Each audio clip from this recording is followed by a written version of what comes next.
Boom. And a very good evening. Welcome to the Duaneo Podcast, episode 12. And this will be now round, I think it's the 5th NRRRL chat. If you had asked me, I would have done 5 NRRRL podcasts with everything that's happening with COVID at the moment. I think that we're certainly running a marathon compared to what was put in front of us, even just this past couple of weeks or two with the borders and whatnot. We'll cover all that as well as the action that just took part this past Sunday, which was the restart of the two competitions in the green and gold comp, which is north and south respectively. And we'll see what lies ahead. Of course, we just had the opportunity to have a chat to none other than Marist brothers' prodigal son, Mitchell Krause. And I tell you what, you do not want to miss that. It is actually quite the interesting one. And we didn't expect anything less, but it was an absolute treat. And it's let's put it this way: Tuesdays are not exactly the most entertaining night at the best of times, but he certainly made that the case. It's certainly the exception to the rule. Okay, so as always, we've got Nathan Cross, Mickey Coleman, and coming back after a week's absence. Where did you go last week? Sure, after some 7 hours inland. I just went west, packed up the dirt bike, headed west, and shirked all my responsibilities for 5 days. It was fantastic. But really, you just didn't do any research to the podcast anyway. That wasn't? I didn't have the internet bandwidth to be able to watch a Huddle game. Okay. And then the last time you had anything to do with football was Rugby League Gold Coast as well. You called your first game with Bar. How was that experience? Currumbin and Burleigh, was it? Absolutely fantastic. Great competition up there. They had players, managers handing me printed out name lists of the teams so I could read them. They helped me with pronunciation. They had a fantastic canteen. Great afternoon, high quality football. Loved it. But sure, the only problem was Burleigh was away. You wanted them at home, so you get the Pizzy Park platter, the pizza and the coffee and the cake and the what else? What am I missing across? You've done Pizzy Park with me before. Well, mate, last time you and I there, Nev, we had coffee on arrival and beers at half time, I believe. Ooh, wow. Yeah, and pies. Yeah, they're pretty high end up there. The Burleigh Bears take it pretty seriously. And they got those the team managers and the support staff were fantastic. And they had those Villie's pies as well, which are quite amazing as well. And then the little party sausage rolls. And the Marist pizza. We're giving too many plugs, but it was just, as I said... We're the wrong call. Yeah, we can't say that. Don't say that. But you would think though with the borders, they're going to be sitting pretty, and we're sort of just picking up the scraps. And let's get into that. So I must iterate too as we talk about that. As I just want to get on a serious note without getting too political. As we're all 4 of us have been and beyond, and you probably know even more that people are being affected by these border closures in some way or another, some serious more than others. But I just want to send a shout out to Chantel and Glenn, as you may have seen in the mainstream media. They were the young couple from Casino who had a little bubs last Friday and had respiratory issues, and the poor bubs had to go to ICU in Brisbane, and they were having some trouble getting up there. So we say it time and time again in our calls here that at the end of the day, it's just football. We've just got to iterate. There is some people that are doing even seriously tough. And so if they happen to be listening or anyone knows that they're listening here, everyone here at the Duaneo Podcast, we are thinking of you. You're right here and here in our hearts. And I'm hoping some common sense will prevail, and then you can be reunited with the Bubs, and we can all move on from it.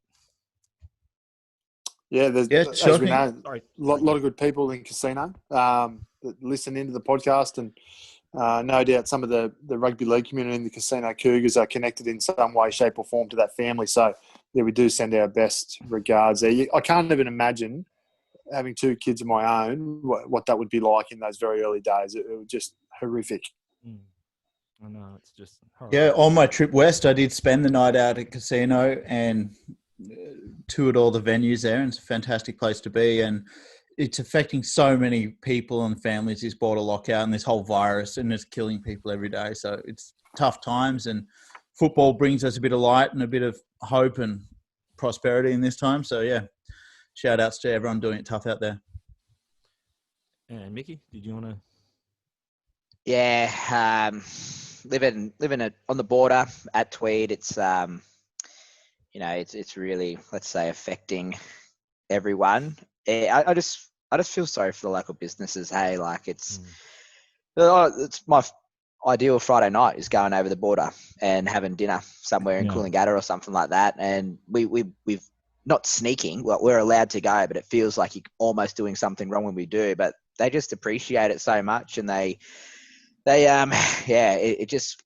I think once it's all done, hopefully it'll bring everyone together and closer. But as long as we can get out of it, kind of as less scathed as possible, and then and I think that's coming from a community and a rugby league point of view as well. So.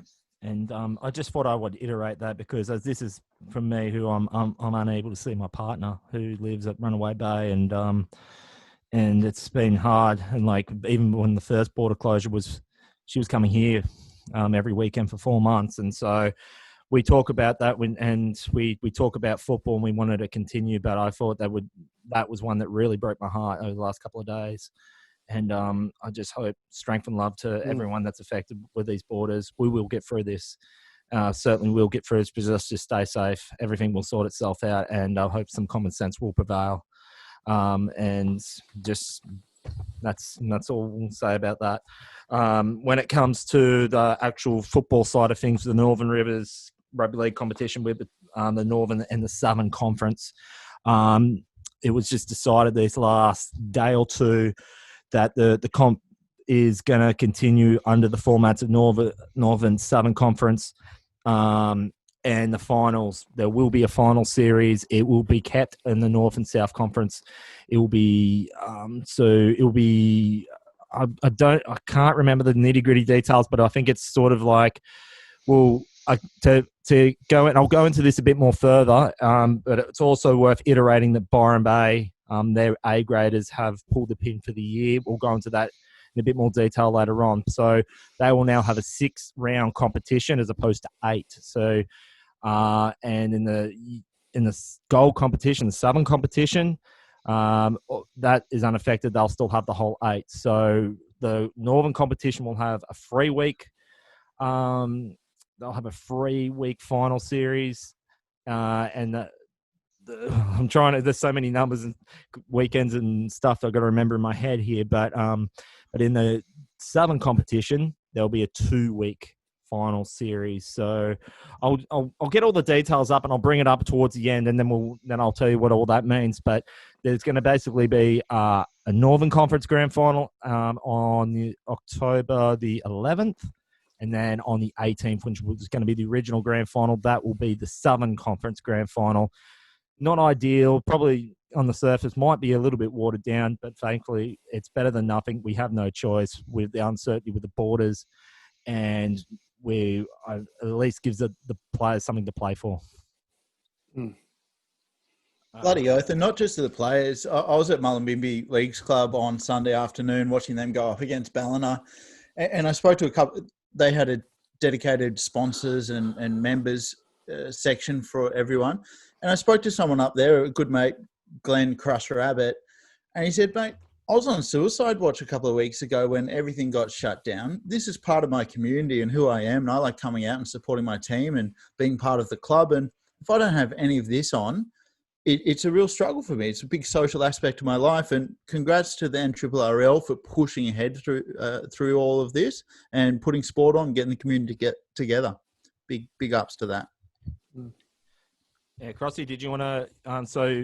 You and Mickey would probably have a bit more to do on the Northern side. So from a Northern perspective, how does that blend in with you guys?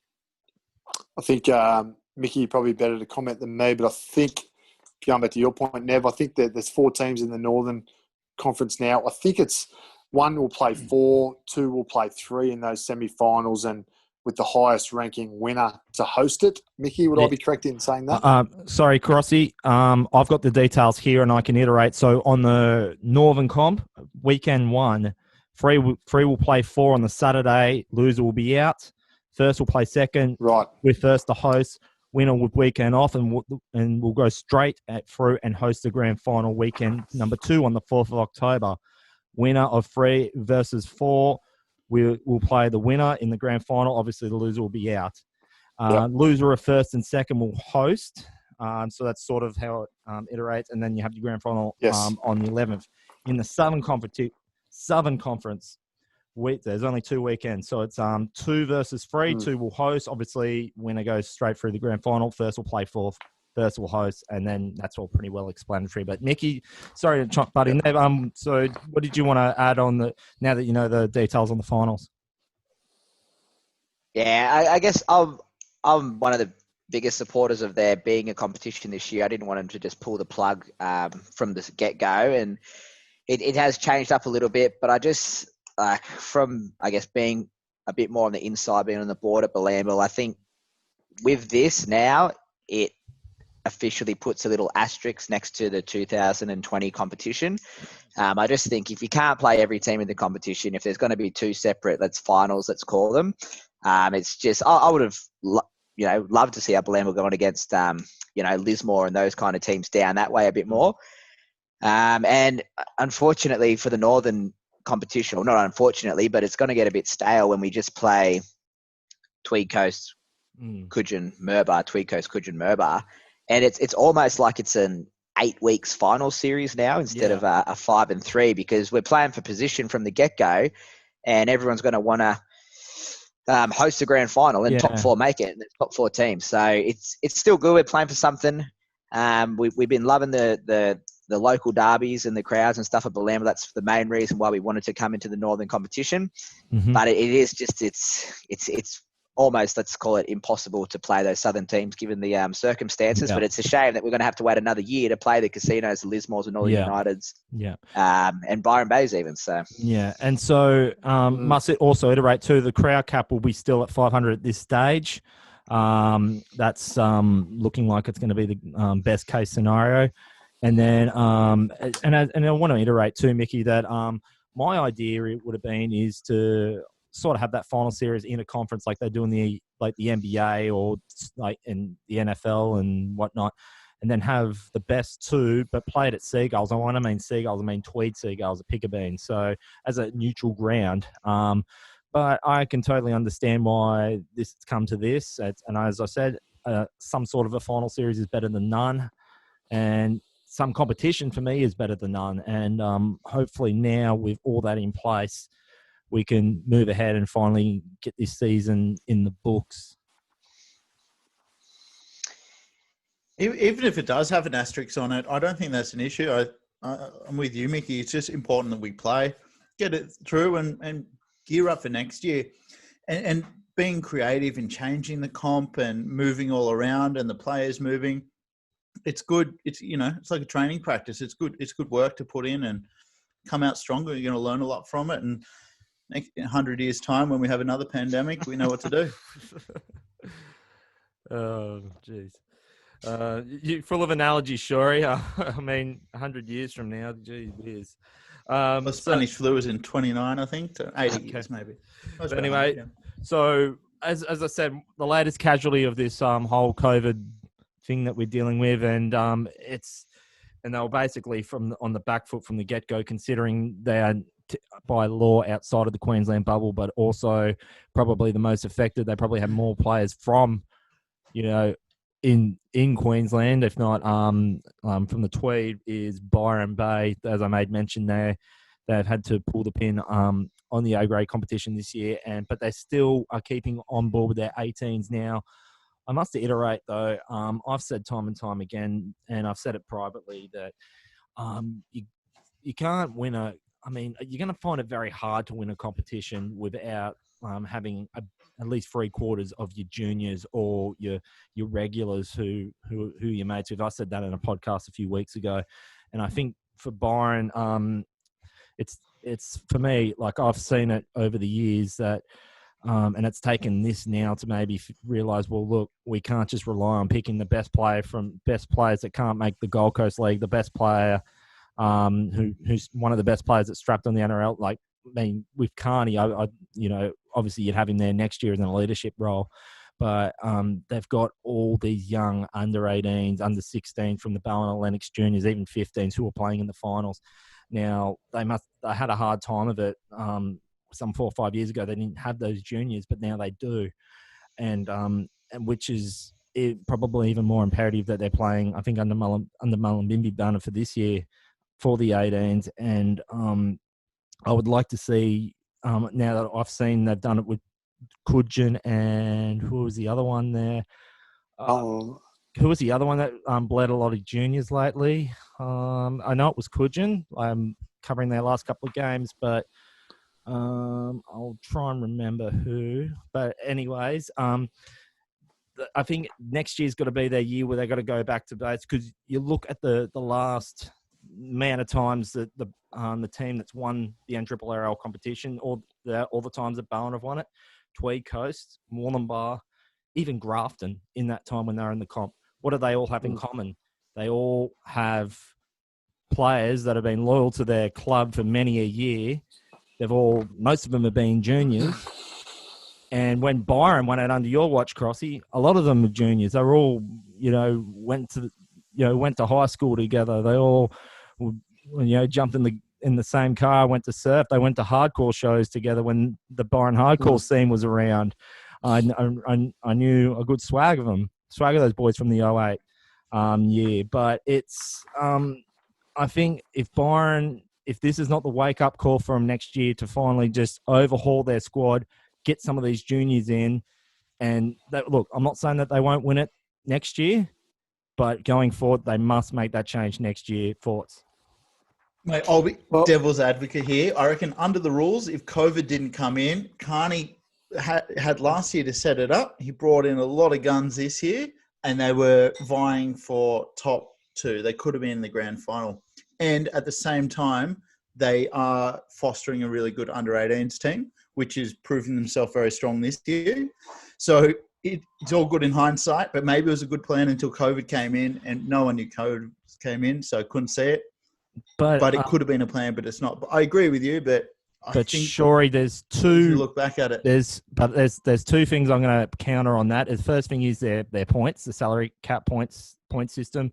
Once they put Carney in and like Batiste and whatnot, who aren't juniors, they're struggling to even field anyone else. And the second thing is they might have a great 1 to 17 first pick, but they had no one. They had a few injuries last year, like Carney was one of them, and a few other boys, and they just struggled to get anyone else to come in, and they just didn't have the experience players where they need them. So this is now their chance to say, right, okay, we're in this position now, no fault of our own. With COVID and whatnot, but now is the time to go, right, we've got these 18s, let's give them the experience and then just go with it. It might mean that they might sacrifice a competition next year, but when 2022 comes around, I think they might have something special. Crossy, what's your take? Oh, mate, I could talk to you blokes all night about this topic. This is a real tough one. Nev, you alluded to 2008 when we last won the comp, or last time Byron Bay won the comp. Mate, of our 18, so you can play 17 guys and our 18th man included, I had 14 local juniors in that team. Now, not all of them lived in town. Some had moved away, as we all know, or especially the three of us. Employment opportunities in Byron Bay are limited, so we know that it's natural that people move away. Now, when I coached the Bay in 08, 09, I went away and did a bit of coaching with the Titans. And then when I came back in recent years, mate, there was basically a gap in each year. They had a 6s, but they didn't have a 7s. They had an 8s, didn't have a 9s. Then there's this big gap. They're not like a lot of country clubs that have juniors all the way through, So you do have times where you've got to rely on guys from the outside in because you've got no juniors coming through. From what I can see, Todd Carney's done a great job in relation to the last couple of years, harvesting and nurturing those guys.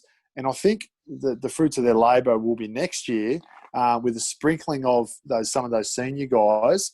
And we spoke to Krause, and he coached a couple of those 18s boys last year that are now starting to come through and play an A grade. But the key is, and Carney will know this better than anyone, getting that balance right. And I've spoken about it a lot. Sprinkling of senior guys, sprinkling of junior guys, and some middle-of-the-road toilers, Well, look, and I'm not saying that's got to be 1 to 17 like locals, but at the same time, and I guess you need someone like a Todd Carney to attract these younger boys coming up, because their nearest competition is Lennox Head Trojans Rugby, where Byron and Lennox are a joint at the hip, and that's actually a fact by that time. Just after, I think it was like 2011, 12, like a lot of those boys are either playing rugby for Byron, Lennox, or even another thing, they're playing for Byron Bay FC in the soccer, as well. So they're competing, and Byron FC were winning titles or getting into grand finals as well in multiple grades. So like players want to win as well, even if it's not at rugby league. But Mickey, what's your take on all the above? I've kind of stayed away from any player recruitment or coaching side of rugby league in general, because I feel like I'd be obsessed with it if I got into it. And Krause mentioned about doing his coaching course tomorrow night, and I was like, I wonder if I can sit in on that. But if I won't, because if I do, I'm going to be right there. But I don't know. My experience is, and this come back from freaking 2008 when I was playing rugby union in Port Douglas, and we had a bit of there was a rugby union side and a local rugby league side, the Mossman Sharks, and they kind of had a falling out, and they said, do we want the league players to come and play in our union team for the year? And we were like, mate, we will take anyone we could possibly get. Like, let's just roll the dice, see what happens. Let's get as many people to the club as we can.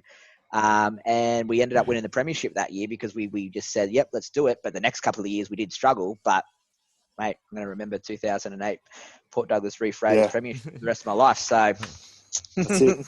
Well, 2008 was a special year in rugby league. You could talk to the bloke in the top left-hand corner there all about it too. But anyway, good year. and you know what? Barney was actually up there playing for the Atherton Roosters at the time. Well, that's true. I read that in his book. Mossman Sharks was in that same comp. Yeah. But But anyways, we cop some banter from a bit further south about this being a Byron podcast. Now that they're out, so that's pretty much all the Byron done for the rest of the season. Done. Unless we get Todd Carney on or something, or you might be able to manage something there. Let's talk about someone else. Okay, all right. So let's cover what was before we do. I just want to give a bit of a shout out to, and this will be more so for people who are outside of the bubble, because the markets are just starting. I'm sure I could probably iterate with this too. The markets are just starting to come back up, post-COVID. And so, sure, you've got your passion fruit selling that up in Queensland, but you're also selling at Bangalow on Sunday as well, I believe. That's correct. Get down to Bangalow Artisanal Crafts Market, and you might be able to pick up a Hornery. What's the ad read? I don't have the ad read in front of me. Okay, so that's here it is. Okay, so you take a look at that. That is beautiful. So, Shori, tell us a bit about that. So that's like that's Newrybar finest timber in there on that Cliffy Lines card holder there. That is the finest Newrybar timber you'll find, and our mate Andrew Hornery is custom building card frames, so he can source any cards you'd like or anything you like, and he'll make you a picture frame around it, and he has a lot of fine woodworking skills and at a very reasonable price. And so, if you want to find him, head down to the Bangalow, Shannon, or Byron Bay craft markets. Okay. What is this becoming? Are we selling marketing space or what? Yeah, well, you'll get $1,000 in your bank account tonight. Okay, yeah, Crossy, the check's in the mail. But I also want to show you, and so this is legit handmade stuff here. So take a look at that. So that's fresh as of tonight. Oh, mind you, that's fresh on his bench. So these are all passion fruit posts. And so get down to the local market or contact us at the Duaneo Podcast for your local picture frame. So basically, if you got like like biscuit tins full of old footy cards, and got some special ones, you want to hang them up there and get to the Bangalow markets, and that's unless of course you live in the Tweed Shire and you got to work on the Gold Coast, and then you might have to get them shipped up. We can provide free shipping. We can't have any border breaches. But yeah, if you're in the Southern Shire, do yourself a favour, go to the Bangalow markets and sample some of Shory's finest passion fruit at the same time.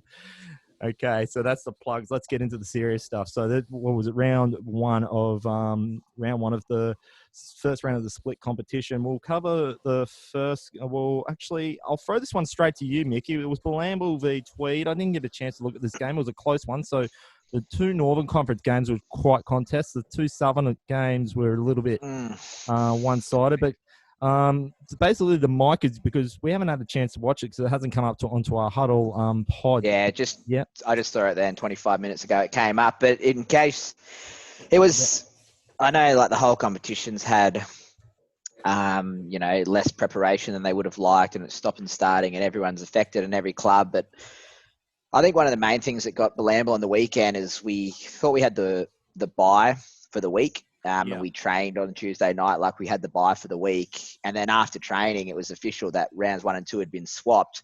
And we talked about it on Wednesday night. And even you guys didn't know that the rounds 1 and 2 had been swapped. Yeah. And safe to say, Coach Craig Rolls was less than happy about that because we just spent Tuesday night thinking we had a bye, licking our wounds from the Coogin loss, and we were just going to heal up for the weekend. And then it turns out, we don't have the bye. We've actually got probably the biggest calendar event for Bilamble Jets, which was the Justin Cullen Cup, and we chucked in the Rubes MVP award as well. So it went from not playing to playing the biggest game of the year with only one serious training session under our belt on Thursday. And it was a tough game. And Bilamble were flawless for the first 8 minutes. I think they had about 3 or 4 repeat sets before Tweed Coast even touched the ball. And then a grubber through. Lyndon McGrady was playing at fullback. Their first touch of the ball, slices through, runs the length of the field and scores. And just it's just going to be one of those games. And it was tit for tat. It was back and forth. Ended up being 16 all with about 10 minutes left. And we had an under-18s player debut for A grade. He started at front row, big Noah Johansson. We've nicknamed him No-Joe. And he had a fantastic debut, and he played really well. And we just unfortunately lost by 2 points in the end, 1 penalty goal which separated it. So Noah Johansson, he's an absolute beast. I've called some of his games when playing for Northern Rivers Titans in the Laurie Daly Cup competition. But Krause, I hear you were licking your lips when you heard that. So can you want to iterate a bit further? Yeah, well, he's another one of these young kids that we'll speak about out of that Coogin game. Young Noah coming through the Titan system. So good to see a few of these young boys starting to actually cut their teeth in first grade and really starting to progress through. Yeah, definitely. I think if one silver lining for this whole COVID thing is, there's no downside to playing these young kids, giving them a taste of first grade. And, mate, he got our players player, Big Noah. He played amazing. He had the first friggin' hit up of the game off the back fence. And, he played fantastic. So let's hope get a few more games under his belt. Even his brother Tim played off the bench last week, so it's good. And I'm just seeing, just having a look at when you guys had it on your side. You had Alex Fitz, who normally plays in the halves. He's played fullback, and you had Harry Fitz starting as well in half. So how did that the adjustment there go? Well, unfortunately, only for Alex's sake, is he doesn't think he's a fullback, or he just doesn't want to play fullback. But he's an amazing fullback, and a couple of seasons ago when he was at Bilamble, he was fullback or centre, and he was our best player. But he just, I think he really wants to be in that hooker or halfback kind of role. But he spent fantastic at fullback. But I guess some players just want to play where they want to play. You can put him anywhere on the field. You can put him in front row if you wanted to, and he'll work it out and he'll play smart. But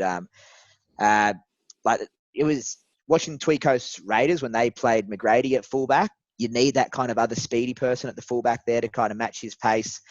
The Tweed Coast Raiders they played a pretty faultless game as well, and they just running through the middle of the forwards, and then Drew Lanston played 5'8", and he just, same player, same thing. Put him anywhere on the field, he's not going to let you down. And it was their whole team was just like that too. Dom Murray, I don't know where you start to tackle him. He's just a bit of an insane player. And Dan Willoughby, big shout out to him. He got the inaugural Rubes MVP award for man of the match. So it was very, very close game. I think momentum wise, we thought Bilamble were going to get him in the last 5-10 minutes, and come down to a penalty goal. So it was a great first game, and it was real good playing for the Cullen Cup and the Rubes MVP award. So it was a good day. Okay, so the other game in the Northern Conference was the one that we covered, Crossy, up at Nedburn Oval between Coogin and Moolumbar, and that was probably on paper the game of the round.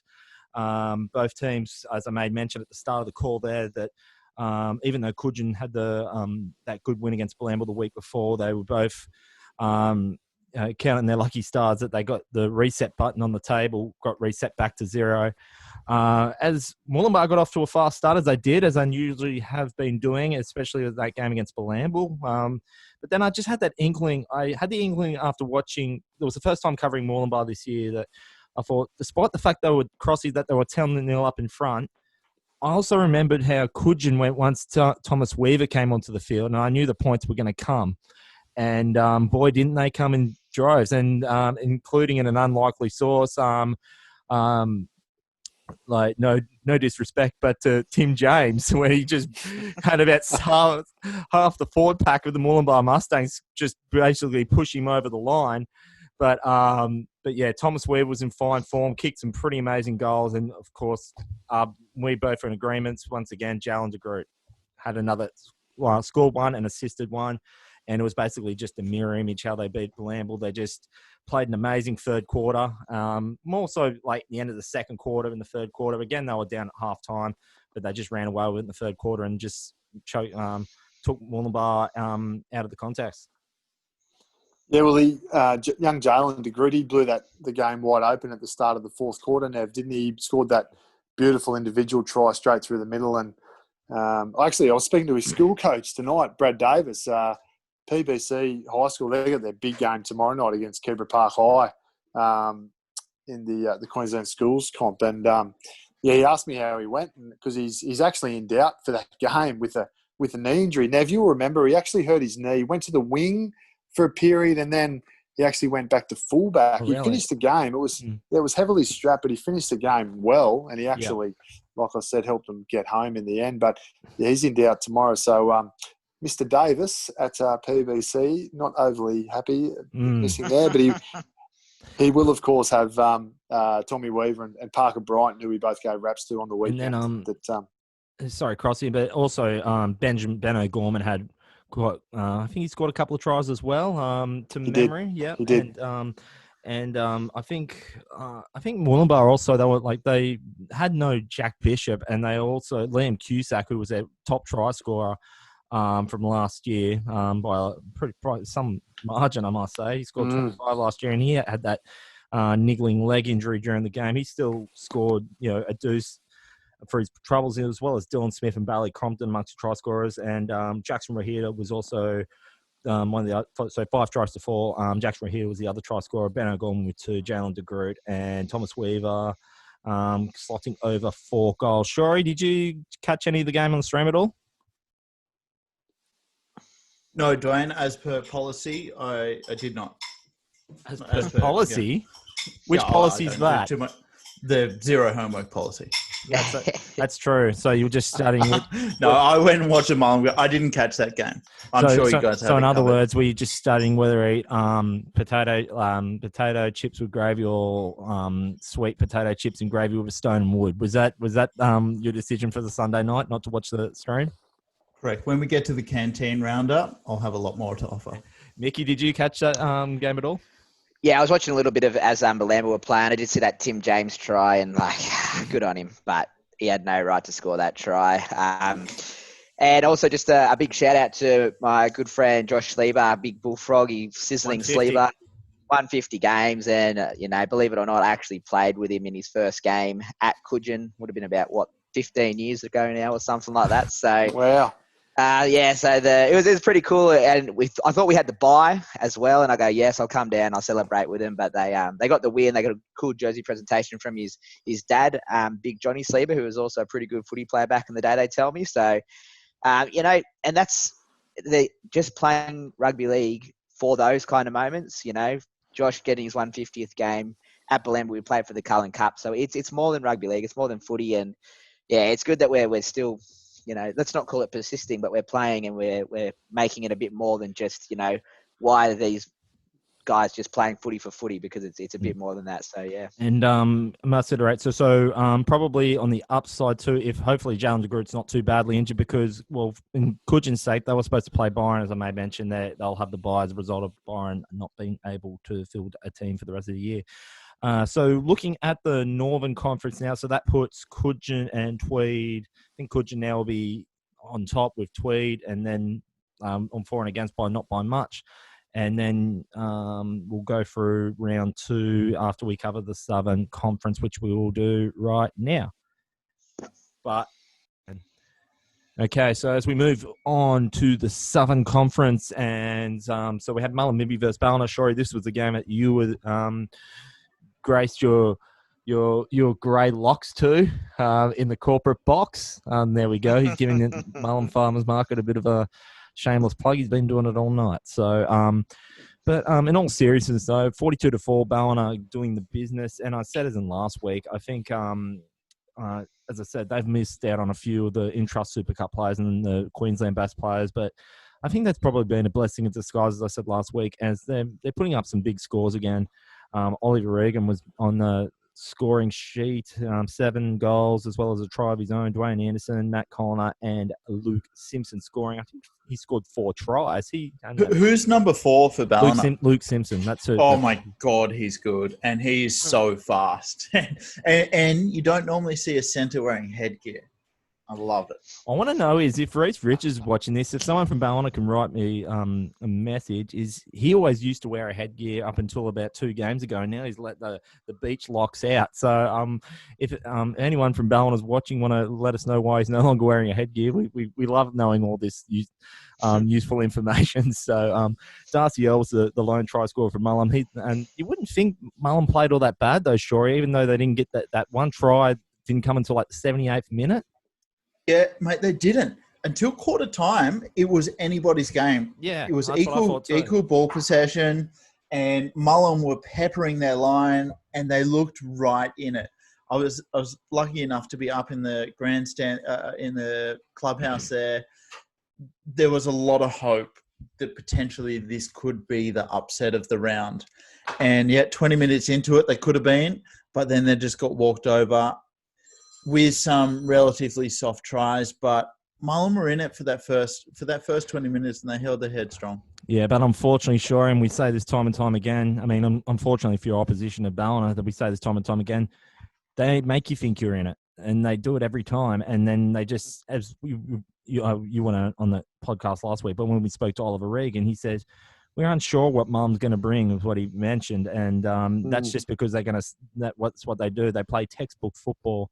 And they by making the team play, show their best, because everyone, and Mitchell Krause will probably, and in the chat that we had with him, which you'll see at the end of this podcast, is everyone wants to try and play like Ballina, but then when Ballina says, right, this is what it is, that's when they bring their A game. So it's sort of like, letting teams play themselves out of the game after the first quarter, and then they just, like as I said, it's like textbook football that Ballina put on.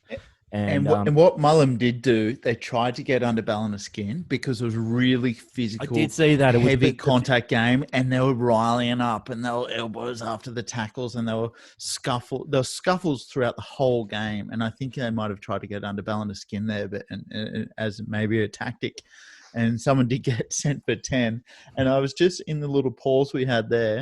I was looking at the Ballina Seagulls Instagram feed, and he's a comedian, whoever's doing that. So go check out Ballina Seagulls Instagram feed. And then also, and this is probably another way, and like more on a football sense, how Ballina got under their skin was Mullum were peppering their line. As he said, it was a close contest in the first quarter or so, but then when Mullum looked like they're about to get their own try and level it up, I think it was 12-0 at this point. Luke Simpson, one of his 4 tries, scores an intercept, runs 95 metres the other end. So like Mullum, like as I said, the general play didn't really reflect the score after seeing it. And was it yesterday, 42-4? And yeah, so did Mickey, Krause, did you guys catch any of that game at all, Mullum Ballina? I just watched the highlights in fast motion stuff, and I was gonna make mention of it. It looked like it was a fiery, aggressive sort of game. There was a lot of group hugs and things going on. I did see the player get sent for 10, but yeah, it's you just got to be, I guess, flawless when you got to play Ballina. It's good to hear that Darcy Earl scored a try. He's actually an ex-Blamble Jet player, and he's a really good kid. He's a cool person, and You'd be surprised at how many ex-Blamble Jets players there are. I was going to say, if everyone knows an ex-Blamble Jets player, I probably would have played him as a junior. No, mate, he was. Darcy's famous in the Valley, actually, because I think it was the 2017 Under-19 Grand Final. He kicked a winning goal from the sideline after the siren to win the Under-19s for us. So, yeah. If there's any way we can get him back down to the Valley, if the bubble, restrictions or anything like that, we're open. Crossy, anything you want to add, Mullen Balliner? No, the only thing I want to say is if I had hair like Reece Richards, I wouldn't wear headgear either. I'd have those blonde locks out. And just on Luke Simpson, boys, he is a good player. He's been around a while. He's out of the Brett Kelly or Clarence Kelly type mould. He's a game winner, and the fact they've lost those 4 or 5 guys through the COVID period to bring in someone like Luke Simpson, that's some real attacking power for them. So good pickup for the Seagulls. Okay, so now moving along, it was one of the rematches from the first round, as was in the false start that we had, Casino and Marist brothers, and it was a vastly different game this time around, though. That one, Casino, Marist, was Crossy. You watched this one as well on film, and it was basically. We remember when we talked in a couple of weeks ago in one of the podcasts where Casino basically had it all but one. But this time around, it was. I'll tell you what, though, for the first little bit didn't reflect the score.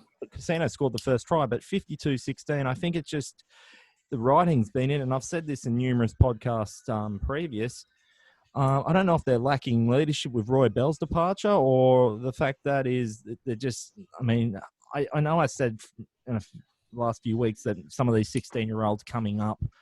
And they're only used to playing 30-minute halves. But I think that kind of an argument against that is like looking at how the Coogin boys have played in the last week or two. But because something that just I'm thinking more, it's now starting to lead towards the leadership thing, not having Roy Bell. And I think, as I said, you look at that preliminary final, well, they were 15 minutes away from a grand final against Moolumbar. They should have won that. They should have won that game against Marist the first time around. And this was a bit of a contest, and it just looked like the body language. I read a lot of body language when a try's been scored, and just see if you can iterate here. They weren't standing up behind the goalpost talking. They were sitting down. They were hands on heads. What are we going to do? And I still think they were Marist played great, but they didn't. I mean, Isaiah McKenzie scoring 2 tries, even Mumford scoring 4, Jacob Follant scoring a deuce himself.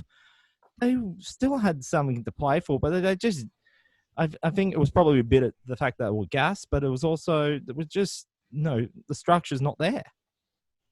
Yeah, mate, you're right. You've made some really good points there. I mean, they are lacking some leadership. That first try they scored, mate, that was an outstanding set play. It was. Down that right edge, it was a great try. And then, I made a few notes and stuff through that game, but to summarise it for mine, boys, is there's the gap between Casino's best footy and their worst footy is miles too big. Some of their top footy is really good; it's of high class, but they let themselves down. They leaked a couple of really soft tries through the middle. Coach Jason Ouchin, wouldn't be happy with those at all. But they probably, in the past, Nev, and to come to your point, when things got a bit tough or the game was on the line, they probably looked to a Roy Bell or a Trevor Bolt to sort of get them out of trouble. But those guys aren't there. But just to give a couple of guys some raps, I thought Nick Morrissey, the front row who's been there the last few years, he tried really hard. I thought Chad Taylor just never stopped trying all day. And I actually like the move of Noah King to 5'8". He brings a little footy. He's a real footballer. We know he's from a great footballing family. So I thought that was good, but they just need to those lapses in concentration are costing them. Yeah, and just to iterate, you mentioned Noah King. He made many decent line breaks. He made 3 off the top of my head. He had a blinding game. He's probably one of their best players, and I just think they just need a bit of I just think combine that with the fact that Marist probably maybe learnt from last time a bit, and Mitchie Krause will probably tell you a bit for the first time around they played on a really muddy patch. This time it was a dry patch.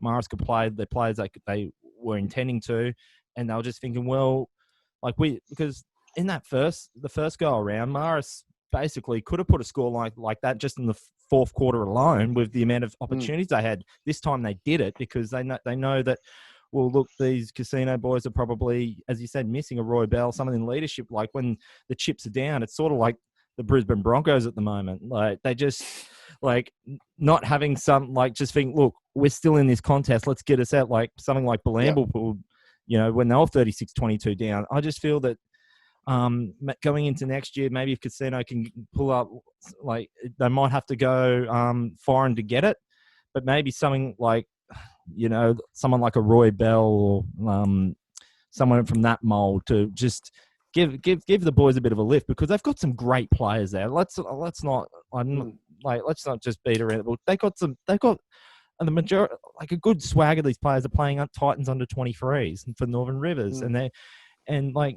Nick Morrissey and all those boys, and Petty, the hooker, he is versatile. He's so versatile. They've got the players. Pratt at lock, and you just made mention, Krause, like when we were talking about the Byron setup, and you're spot on there too. It's like they've got so many young boys, and I remember you telling me that when we called that final against against the Mustangs.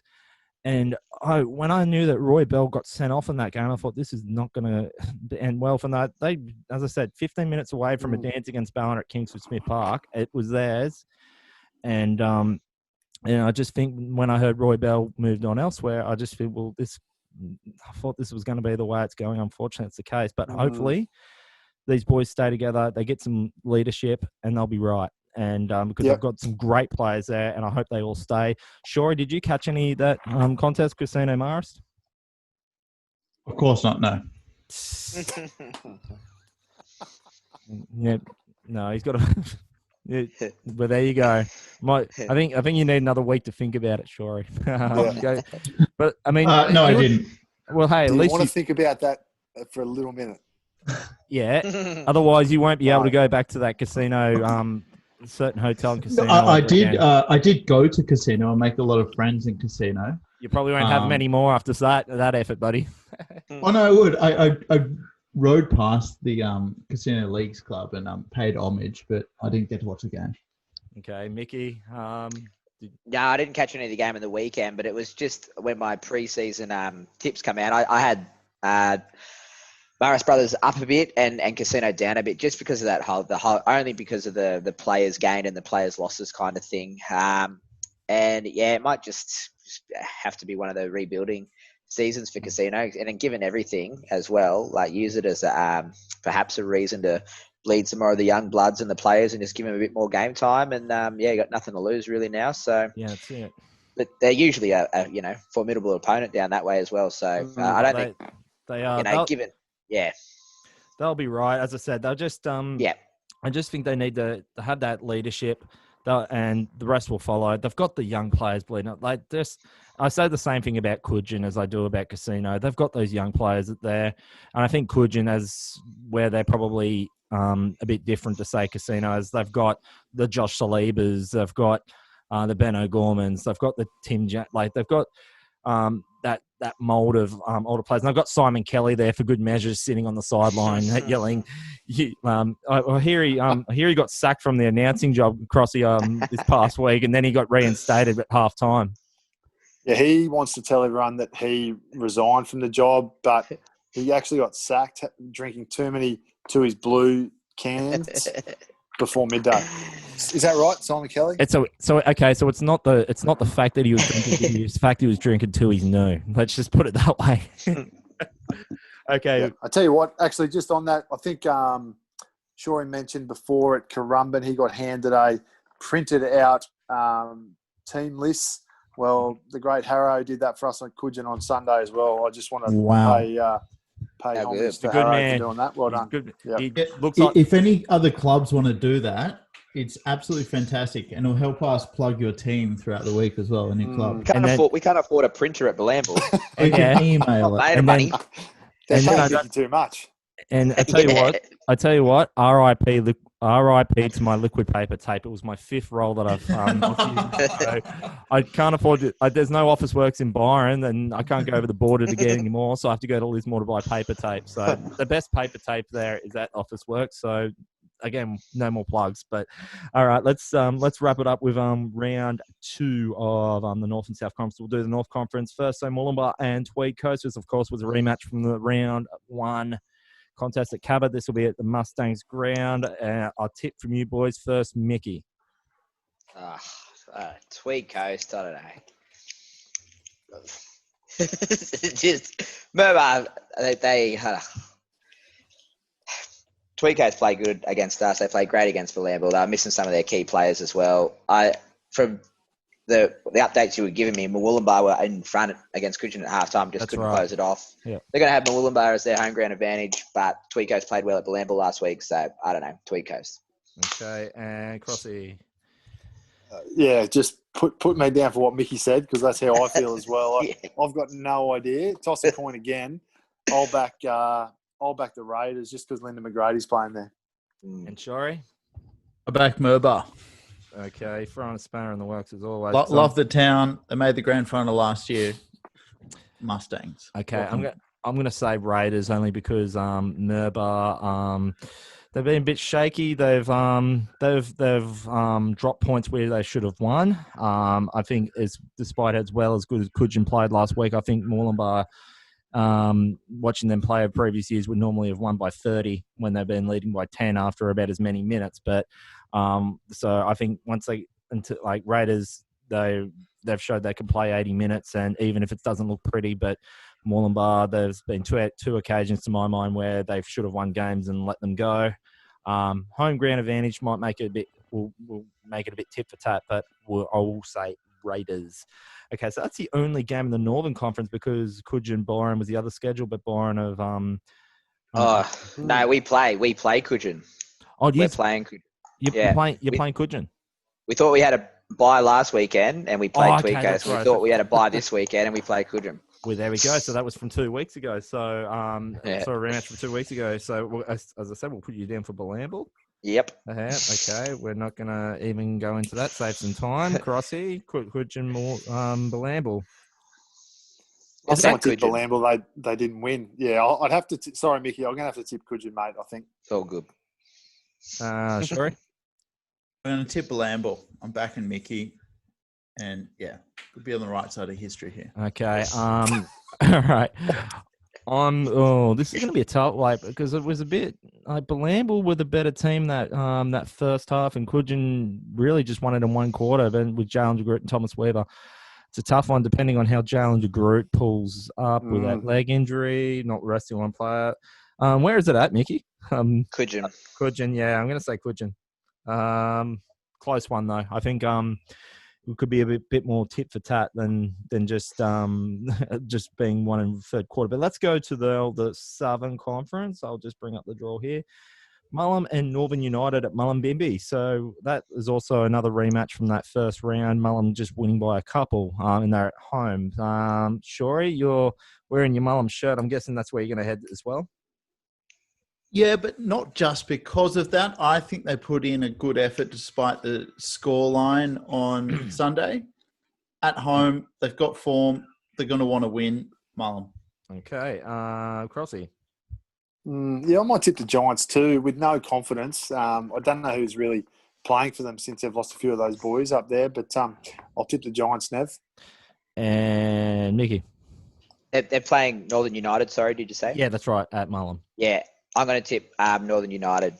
And I will. They got the week off. They're fresh, yep. I will too. As I said, their defense worries me again, but I know they can score points. And Mullum, they had their chances to score points against Ballina, and they as I said, they look better than for 4 points. But I think Northern can score them anywhere in the park. It's just a matter of their defense. I reckon they might right their wrongs from the previous week against Ballina. As I said, they were playing Ballina, as we say. We give them a rap time and time again for their textbook footy, but I think Northern United by about 8. So the next game is Marist and Ballina. So this is a male 14-1 Ballina now this time with, both teams, as we probably would think, have lost a couple from the COVID. Ballina, though, it's probably working better with bringing some of their juniors and their and their regulars back. So Shorey, Marist, Ballina. Upset of the round. Marist win. Krause scores a double, and the home ground advantage takes them over the line. Okay, Mickey. I'd like to get the official count of how many games Ballina have won in a row going into last season as well. But surely it's got to end. You know, got to end this weekend. I can give you that. I can give you that. I'll tell you, they've only lost 3 games since that. Hang on, so they've lost 2 games last year. They've lost, and they only moved by 2 against Moolumbar and Coogin. They probably won about 10 in a row or something. So yeah, I had the stats written down there somewhere, but that loss against Coogin was over a year ago. So, because it was finals this time last year, so they've only lost to Moolumbar early, and then there was that loss against the Raiders. So they've only lost. Here's the other thing, and this is off the top of my head because I've said it in commentary numerous times. Their only losses since round 1 in 2018 were all to Tweed-based teams outside of the bubble. Sorry, in the Northern Conference. So that's and that was against Mullum in round 1. So other than that, it was only the Raiders, Coogin, and Moolumbar. And you think you can go back 2 years of history, and I can remember that off the top of my head. And the rest have all been wins. Well, it means it's not just because I know it's all up here. It's just because they've won that many football games, but. And last time I checked, Marist Brothers is well and truly not in the Tweed Shire, but anything can happen. I'm going to tip the opposite to what Krause and DUANE tip because I need to catch up. Good on you, Mickey. That's a spirit. Okay, well, I'm tipping Ballina, so and I'm Marist. Good on you, Mickey. Marist and Krause. Yeah, I've just been sitting here, not even listening to you blokes, thinking about who we're going to tip. I really don't even know. Or is wifey just going? Time, come on. Well, yeah, that's right. Okay, mate, she's watching The Great Gatsby or something. So, yeah. Anyway, she wouldn't care less what I'm doing. Okay. Actually, no, she's actually tuning into the Kevin Proctor verdict. It's still yet to come. Oh, really? Oh, yeah. Really? Okay. Not guilty. It's, is it not guilty? I reckon not guilty. What do you guys reckon? Not guilty. I'm going to say my wife thinks he's not guilty. She's hoping. The forearm was in his mouth. What else is he going to do? I thought it was guilty at the time, but I think... but there's no malicious in it. He didn't bite down. There's no teeth marks. He's wearing mouth guard anyway. Sure. Anyway, okay. I digress. So Ballina, Nev, was it Ballina? I'll tell you what, I was going to tip Marist after speaking to the King earlier, but hearing that Luke Simpson's playing for Ballina, I'm going to tip Ballina by 2. Oh, it's a close one. It's a close one. Ooh. I'll tell you what it is, Nev. It's the preview of what's going to be the grand final in a few weeks in the Southern Conference. That's what it is. I tend to agree. Cool. And just a quick one. Like if we can quickly get that out of the way. So, boys, Southern Conference, Northern Conference grand final, go. Well, I'll just jump in because I just said my Southern one. Northern Conference, wowzers. I think it'll be the Raiders and Coogin. You know what? I agree, but Mickey will probably have something different. What do you reckon, Mickey? Lamble versus Tweed Coast. Okay, and Shorey. He's going to have some way out of left field here. I know that face, that poker face. Burley aren't in the comp. Moolumbar, Balamble. Okay, and Southern Conference. Did I get a Southern Conference? Oh, yeah. Yeah, sorry, Mickey, Southern Conference. Same as what Krause said. Yep. And Shorey? Ballina. Yeah, Marist. Ballina, Marist. Okay, I thought because you had 100 to 1 odds written in your face. I could just say that. I thought about casino, yeah. but okay, all right. Well, okay. So I think all your boys' permission slips have just well and truly expired here on this big part. This is probably our biggest one yet. So we'll wrap up. One. It's bloody 10 o'clock. And you know what? And boys, you know what? As I said to you off air, my misso, she can't break the bubble to break this party up. So I'm sweet. But no, we'll end that one there. We'll be back at it at our usual time next week. So, all right, boys. So Shorey, it's only taken about 5 rounds, but it should have been another 5. But you're in the box with me on Sunday. It is going to be great. Cannot wait. Absolutely. And tonguing for it. do your bloody research. Yeah, of course. I'll just hang on to your coattails and follow you through. Now, Krause, you're probably going to be at the Titans game on Saturday, but enjoy the tapas and the hors d'oeuvres at Skilled Park, what they call it now. I wish I could be there, but certain restrictions are keeping me there. I'll be at Seabus Super Stadium, and I'll be listening to you two Muppets in the headphones. On the is it Sunday? Or the game's on Saturday, so that's Maybe all I won't be. All right, well then I'll just have to prank call you then anyway. He just constantly listens to replays. Oh yeah, That's right. That's what I do. And Nicky, no doubt you'll be getting amongst it for the Tweedshire Derby Part 2. Yeah, at this stage we're playing Coogin at Coogin, but we'll see if anything changes in the next couple of days. And that's the way it is with this COVID thing. But anyway, nothing. The only thing that won't change is we'll be back next week doing our thing, and yeah. So enjoy so now coming up. Who's got that fun? So coming up next is our chat with Mitchy Krause, the king of the Marist brothers, and as I made mention, he probably he's just got to wait for that ceremony where him and Neil Marks will be. Get the keys of Lismore off it because he's waiting for him. So this is our chat with Mitchy Krause, and as I said, it's one for the ages. Until then, have a good night, and we'll see you next week on the Duaneo Podcast. Bye now. Oh, that was. Hang on. Byron, you're made for this platform. And welcome back here on the Duaneo Podcast, episode 12.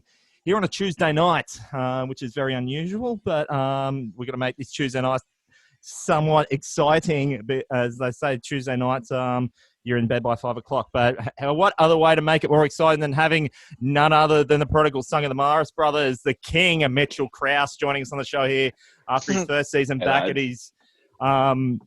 Is it? He's back. So is it long time junior club, bro? Was it? You went away for a little while. One and only. Yeah, one and only. Oh, it wasn't quite your one and only. You Not from last year. Showing the door. See you later. Get out of here. And then we want you back. So here he is. Let's get it. So let's get into the nitty gritty of how you got back in. That came towards the end of last season. It was a bit of a mass recruitment drive by the Rams, and so what? Like as I said, like you've always been part of the Marist brothers system for some time as a junior. But you've been away for a little while, not just with Byron Bay, but playing rugby as well. So why was it about now, especially now that you're under the tutelage of Todd Carney, why was it now that you chose to go back there? Yeah. Well, Duaneo, our now head coach, Mark Sivright, called me every day for a month. And in the end, I said, mate, if you stop calling me, I will come play for you. Like, it got to a point where I was like, mate, I'm trying to sleep. Like, it's 11 o'clock. Leave me alone. So, and then it's just like, I'll come back. It's only footy. So, nah, it wasn't an easy decision to leave Byron. Obviously, we had a pretty good roster last year, and it was a bitter way to end. I don't know how two teams miraculously have a draw to knock us out, but here we are. It's a bit of witchcraft there, but yeah. My young fella, he's his first year this year, and he wanted to play in the same jersey as Dad, and it nice. Seemed the right time to come back. I've got lifelong mates here. My best mate Paul O'Neill's the club captain, so yeah, just everything lined up, and yeah, I found myself back in the blue and yellow, which, mate, to be honest with you, I didn't think I would, but you never know. One door closes, another one opens, and yeah, here we are. And it's funny you say that. The Sivright story actually happened. He did call me like every day for 2 weeks. So we don't need to get short. We don't need to get Shory to verify that and get his sources onto it at all. But I think that sounds pretty spot on. But no, it's funny you say that you might not have gone back after you've debuted with Byron. I remember that at Red Devil Park when the man on the top left hand corner there was coaching, and we've said this in podcasts. You weren't exactly welcomed. It wasn't exactly a welcome decision at the time. So was it all forgiven on that front? Oh, yeah, mate. I'm one of the most loved people in the NRRRL. Like, they welcome me everywhere I go. Red roses down, the carpet's out, and yeah, the show's in town. But yeah, no, it's all forgiven. You know, it's amazing how when you can help someone, how much they change. So yeah, she's all good. It was a bit interesting playing Byron 2 weeks ago. It was obviously they weren't full strength, but a few of them that were there that I was last year. One of the guys I actually coached that was there, and he punched me when I was on the ground, so I wouldn't have it any other way, really. Standard. Yeah. Just one more question for me before I pass on to the others. So, as I said at the just at the start there, you had a bit of a mass pickup. Yeah, you had all the Kennedy boys going with you. Just for example, Yeah. Was it a joint decision to go together, or was it just your decision and the rest? Nah, mate, I was the first one that pulled the trigger, and then the rest followed. So that was part of his drive was, if I can get you on board, it's going to be easier to sell it to the rest of them. So yeah, I had to make the hard decision. I could have been there playing by myself, but luckily a few more followed. So no, I had nothing to do with, like, obviously I sent the other boys a message, but I wasn't pulling them away. They were coming on their own merits and whatever. So yeah, it wasn't a one in all in kind of situation. So Shori, did you want to add on? Here he is. It was exciting to watch you play for the Bay last year. Loved having you there as a personality, and you're bloody great on the pod. Loved having a bit of electricity here. What do you reckon? What are your hopes for this season? You guys want to take it out? You reckon you got everything, the mate, package? like, are we going to finish, or what's Yeah. going on? Like, I could find myself punting every Saturday, Sunday. Like, I don't know. It's week by week, isn't it? Like, yeah, we're 2 divisions. We could be in 4 divisions soon. There could just be like a Lismore comp. Like, ideally, you'd like it to play out, but I mean, you get something new every week. So we'll just take it as it comes. You want to win if you're playing. So just to chime in. So you were just saying about, it might have just seen it on the news yesterday. So the North, there is going to be a final series. So North and South will be split as they are, and the final series will be played amongst the conferences. So there will be a final series in the South and the North. So, which is great for all the everyone's got something to play for. It's not ideal, but I guess when with the borders how they are, they can't really just go for a cross conference kind of setup. But I guess it makes sense at the time. So. Anyway, so Mickey, did you have any other questions? I just had a quick one. Krause has been away from the competition for a few years here at Bilambo, but I guess the reserve grade for Lismore, they've always been kind of notoriously fairly strong and things like that. And as this season's playing out, maybe they're going to be more important to winning a competition more than ever. Is there anyone from reserve grade or even the under-18s from Lismore that really stick out to you from this season that you reckon might get a call up or be able to cement a spot in A grade for this year and years to come? Yeah, so my best mate, Tony Garber, actually coaches reserve grade, and I'm waiting for him to put the boots back on, but he's probably about 35 kg overweight to do that. So we'll put the pen through him. Butch is there, fighting fit. So at some stage he'll get the tap on the shoulder, and the big boy will be ready to go. But no, we've got a pretty good under 18s team. Few good young kids coming through. We've already used a couple of reserve graders already, because obviously we were kind of hit with the COVID as well. We had the Pratt brothers and Maxie Elliott up in Brisbane, so we miss them a little bit. But we are kind of just lucky, as you said. We've had, like, brothers have always had good depth. Like, they're just that was, I think the reserve grade team won 2 years in a row undefeated. So yeah, no, there is like, we've used Aiden Halliday. He's already stepped up for us. So there's been blokes that have had this. Lennon Bartlett, he's another one. Barto's just come back from England. He's played reserve grade, and he just find his feet back here in Australia, and I think you'll find him late shot and halfbacks in no time. Yeah, sounds like a good problem to have. Yeah, not a bad one. Crossy, you ran his Sundays and Tuesdays and Thursdays a couple of years ago. Where do you stand with him now? Oh, mate, I miss my old mate, the King. It's good to see him. It's he was one of the first blokes I recruited when I went back to the Bay. So it's funny actually with Krause. A lot of blokes wouldn't know, and we spoke about this, Krause and I, when we first sort of reunited and got him to the Bay. But my first year of senior coaching was in 2008, and Krause was a kid. What were you, mate? 16, playing first grade?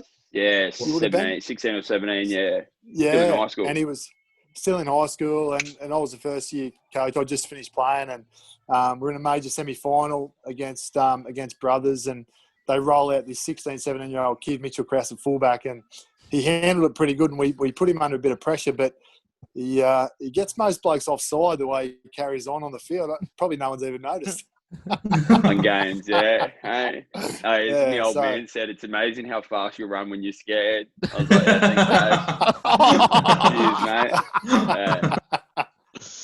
That's right. No, Crossy, you actually remember you recruited me. I was full of I was at the grand final the year before I come back, and our rugby had finished, and I was full of piss, and I hit hit Webb up. I was like, Webb, I'm coming to Byron next year, and then Monday morning, my head was aching at work, and Nathan Cross is calling me. I was like, hello.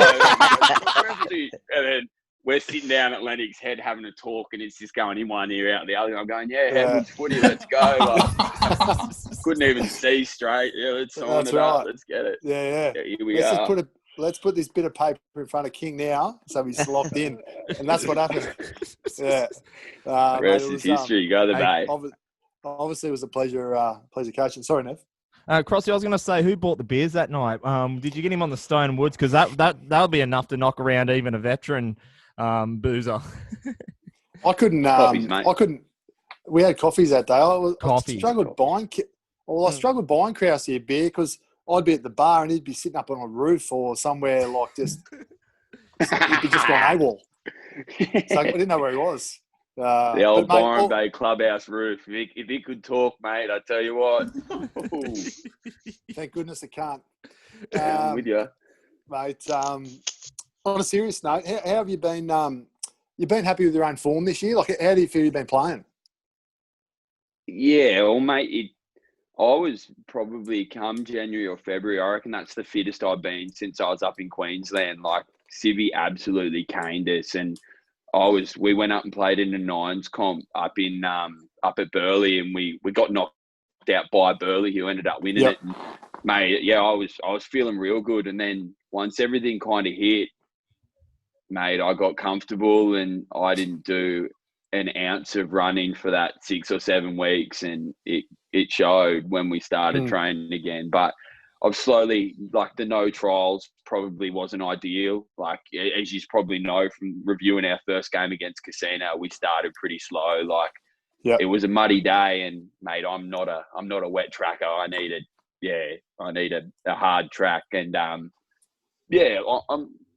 getting there. Like, it's a bit different. But yeah, I'm slowly finding my feet. We're coming together, so yeah, like, it is what it is, mate. Like, I'm not as quick as I used to be. I'm probably not as good on my feet, so I'm having to find other ways to try and impact the game through me talk or me support, or just arsey shit, really. Mate, definitely. And even watching that the game on the weekend, I watched that today. Even little efforts, mate, like you probably weren't known for, but you do. Like, you held that guy up over the line and then he tried to pass it. Like, little things like that, mate, they're huge. That's my only tackle in like 3.5 years. And I tell you what, we were doing, actually, because we trained tonight and we were doing a bit of marker stuff. And I just said to him, I said, look, if you want to have some one-on-ones after, just come talk to me. I can give you a bit about technique and the wrestle. So, and they're all just like, shut up, idiot. And I said, hey, proofs of the pudding, lads. I can show you a video if you like. There it is. There it is. Who was your Krause, your number 4 on the weekend? Was it Ethan Mumford? Is that him? Yeah. So Mumford was actually signed up with Hughes. He was up at East in the 20s system and ended up coming home when everything happened. So, yeah, mate, he's lightning. Lightning. Yeah. He a couple of times he skirted down that left-hand touch line, and you thought for sure he'd be put into touch, and they hardly got a hand on him. I thought, who's this kid? But he's that quick, mate. Yeah, unreal. So is he out of school? I think so. Yeah. So he was going to uni up in Brisbane, and he was signed with. He was training. He did the preseason with East, and then when everything happened, he come home. So yeah, no, he's real handy. He's that quick. Unreal. I'd stand there watching him run. I'm like, good luck, bud. Sweet. Yeah, he's quick. So you mentioned Maxi Elliott before. So with COVID, has Maxi gone? He's now gone, is he? Or mate, and that's probably safer for the rest of the comp if he's up there, because dead set, he was either going to kill someone or kill himself. Like, he's one of the toughest and most stupidest humans I've ever met. No regard for his body. Like, he's just out there for blood. Yes, he is. Matey, it's funny you say that, King, because I think I said to the boys on the podcast a couple of weeks ago, reviewing Brothers' first 2 games, Maxi Elliott's been put in the bin twice. He's been punching blokes. It's just like, well, as you and I know him, it's par for the course. But there's actually honestly, mate, there's a good story. I'm sure Maxi wouldn't mind me telling. It was when I was coaching the Titans under 20s. Maxi was in our team. I think it was my first or second year doing it. And we played the Broncos one day at Seabus Super Stadium, and they had this bloke for the Broncos just coming off the back fence all the time. Fair bit bigger than Maxi. Anyway, Maxi this one day, he gets a poker machine eyes. He fires up. He's had enough, so he's ironed this bloke out. Anyway, the bloke's name, you might have heard of him, Tavita Pengai Jr. And Pengai, no comment. Mate, I thought Pengai Jr. was going to die on the field. It was just unbelievable. So Maxi shortened him up that day. But anyway. You're in for a good ride when Maxi starts crying. When Maxi starts crying, that's true. When you see a bloke cry on the football field, I'm going, nah, mate, I got a mortgage, I got a kid, I got to get out of here. Like, I'm not complaining at someone who's crying. Like, yeah, 100%. Krause, yes, mate. From when you mentioned TBJ's name again, give us a trigger warning, Broncos fan here. Don't get me started on that. Oh. Mate, don't do it to yourself, mate. Don't bring it up. But you could get a gig coaching, Duaneo. Oh, mate, don't get me started. Yeah, the way they're going. Need something. You and Shorey, imagine that. You could be like the Walker brothers. Walker's on.